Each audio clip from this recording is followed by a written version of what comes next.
మన VVIT university, absolute discipline, absolute education.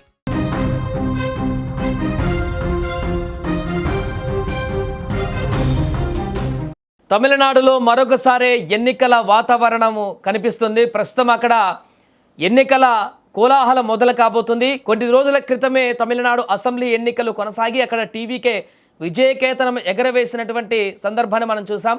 ఇంతలో మరొకసారి అక్కడ ఎన్నికల హీట్ అయితే కొనసాగబోతుంది. ముఖ్యంగా స్టాలిన్ వర్సెస్ విజయ్ అన్నట్టుగా ఈ యొక్క ఎన్నికల కోలాహలం అయితే ఉండబోతుంది. ఎందుకంటే ప్రధానంగా తమిళనాడులో విజయ్ గెలిచినటువంటి రెండవ స్థానం తిరుచి ఈస్ట్ నుంచి అతను రాజీనామా చేసిన తర్వాత అక్కడ ఉప ఎన్నిక జరగబోతుంది.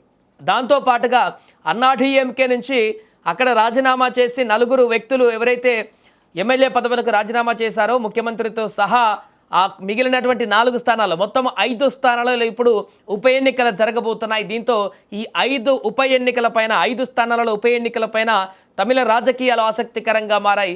ఇటీవల ఎన్నికల్లో తిరుచి ఈస్ట్ పెరంబూర్ స్థానాల నుంచి విజయ్ గెలిచారు. నిబంధనల ప్రకారం తిరుచి ఈస్ట్ స్థానానికి రాజీనామా చేశారు. దీంతో ఆ స్థానం ఖాళీ అయింది. దీనికి తోడు ఇక్కడ ప్రభుత్వానికి విశ్వాస పరీక్షలో మద్దతు ఇచ్చినటువంటి 4 అన్నాడీఎంకే ఎమ్మెల్యేలు ఎస్ జయశంకర్ పెరందురై నియోజకవర్గం, మరగతం కుమారవేల్ మధురకాంత నియోజకవర్గం, పి సత్యభామ ధారాపురం నియోజకవర్గం, ఇసక్కి సుబ్బయ్య అంబసముద్ర నియోజకవర్గం. ఈ యొక్క 4 కూడా తమ పదవులకు రాజీనామా చేసి అధికార పార్టీలో చేరారు. దీంతో మరో 4 స్థానాలు కూడా ఇప్పుడు ఖాళీ అయిపోయాయి. ఈ నేపథ్యంలో ఎన్నికల సంఘం క్షేత్రస్థాయిలో ఇప్పుడు ఏర్పాట్లు మొదలుపెట్టింది. జూన్ 22 నాటికి అన్ని సన్నాహక ఏర్పాట్లు పూర్తి చేయాలని జిల్లా ఎన్నికల అధికారులను ఈసీ ఇప్పటికే ఆదేశించింది. 5 నియోజకవర్గాలకు రిటర్నింగ్ అసిస్టెంట్ రిటర్నింగ్ అధికారులను కూడా నియమించింది ఈసీ. పరిపాలన లాజిస్టిక్స్ అంశాలను సమీక్షించిన తర్వాత రాబోయే వారాలలో ఉప ఎన్నికల షెడ్యూల్ పైన కూడా అధికారికంగా ప్రకటన వెలువడేటువంటి అవకాశం కనిపిస్తుంది. ఏదేమైనా కూడా కొద్ది రోజుల క్రితమే తమిళనాడులో ఎన్నికల హడావుడి అంతా అయిపోయి కూడా అక్కడ టీవీకే ప్రభుత్వము అధికారాన్ని చేపట్టి ప్రభుత్వ కార్యకలాపాలు కొనసాగిస్తున్నటువంటి సందర్భంలో అధికారంలోకి వచ్చినటువంటి తర్వాత సీఎం విజయ్ ఎదుర్కోబోతున్నటువంటి మొట్టమొదటి ఉప ఎన్నికలు అనమాట. ఈ 5 ఉప ఎన్నికల పైన సర్వత్రా రాజకీయ హీట్ అయితే కొనసాగుతుంది తమిళనాడులో. ఎందుకంటే 6 నెలల సమయం అడిగినటువంటి డిఎంకే అధినేత స్టాలిన్, మాజీ ముఖ్యమంత్రి స్టాలిన్ అప్పటికే టీవీకే పైన విమర్శలు చేయడం మొదలుపెట్టాడు. 3 నెలల వరకు అసలు టీవీకే పార్టీ నిలబడుతుందా లేదా అనేటువంటి సందేహం కలుగుతుందంటూ ఆయన విమర్శనాస్త్రాలు సంధిస్తున్నటువంటి సందర్భంలో ఈ ఉప ఎన్నికలు స్టాలిన్ వర్సెస్ విజయ్ అన్నట్లుగా డిఎంకే టీవీకే మధ్య తీవ్రమైనటువంటి పోటీ ఉన్నట్టుగా కనబడుతుంది.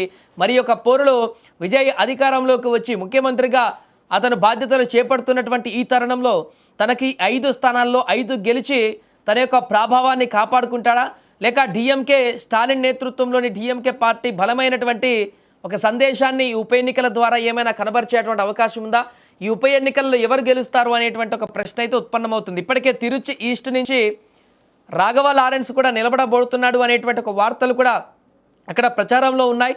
విజయ్ రాజీనామా చేసినటువంటి ఆ ప్లేస్లో రాఘవ లారెన్స్ బరిలోకి దిగబోతారనేటువంటి ప్రశ్నలు కూడా వినపడుతున్నాయి. దానికి ఖండిస్తున్నట్టుగా కూడా లారెన్స్ చెప్పలేదు. దానికి అఫీషియల్గా 11 తారీఖున చెప్తా అని చెప్పాడు. కానీ అక్కడ నిన్న ప్రముఖ దర్శకుడు మృతి చెందడం కారణంగా అతను ఆ ప్రకటనను వాయిదా వేసుకున్నారు. ఇప్పుడు ఏదేమైనా ప్రస్తుతం ఎన్నికల హడావుడి అయితే ఈసీ అధికారికంగా ఈ యొక్క ఏర్పాట్లకు సంబంధించి సన్నాహాలకు సంబంధించి అధికారికంగా మిగతా వారిని అందరినీ కూడా అలర్ట్ చేయడంతో ఎన్నికల మూడ్ అయితే అక్కడ కనిపిస్తుంది.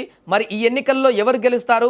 విజయ్ అధికారంలోకి వచ్చిన మొదటి ఎన్నికలు కాబట్టి, ఉప ఎన్నికలు కాబట్టి దీంట్లో 5 గెలుచుకొని తన సత్తా చాటుతారా, లేక డిఎంకే పార్టీ స్టాలిన్ తన వ్యూహాలని అనుసరించి ఈ 5 స్థానాల్లో మెజారిటీ గెలుచుకునేటువంటి ప్రయత్నాలు చేస్తారా? ఏం జరుగుతుందనేది కూడా తమిళనాడు రాజకీయాల్లో ఇప్పుడు ఉత్కంఠగా మారినటువంటి సందర్భం ఉంది. అండ్ అన్నామలై కూడా ఇప్పుడు కొత్తగా ఉద్యమాన్ని స్టార్ట్ చేస్తున్నారు కాబట్టి అతను మరి ఉప ఎన్నికల్లో పోటీ చేసేటువంటి అవకాశం ఉందా, తన ప్రభావాన్ని కూడా ఏమైనా చూయించుకుంటారా, ఉప ఎన్నికల్లో తన పాత్ర ఏ రకంగా ఉంటుందనేది కూడా ఆసక్తికరంగా మారింది. ఏదేమైనా కూడా తమిళనాడులో ఇప్పుడు 5 స్థానాల ఉప ఎన్నికకు సంబంధించినటువంటి ఎన్నికల వాతావరణం అయితే ఒక్కసారిగా హీట్ పుట్టిస్తుంది అక్కడ రాష్ట్రంలో.